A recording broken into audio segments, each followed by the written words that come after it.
وَلَنَبْلُوَنَّكُم بِشَيْءٍ مِّنَ الْخَوْفِ وَالْجُوعِ وَنَقْصٍ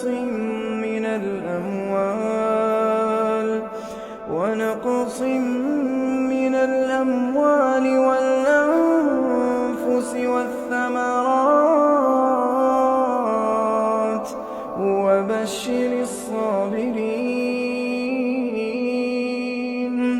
وَبَشِّرِ الصَّابِرِينَ الَّذِينَ إِذَا أَصَابَتْهُم مُّصِيبَةٌ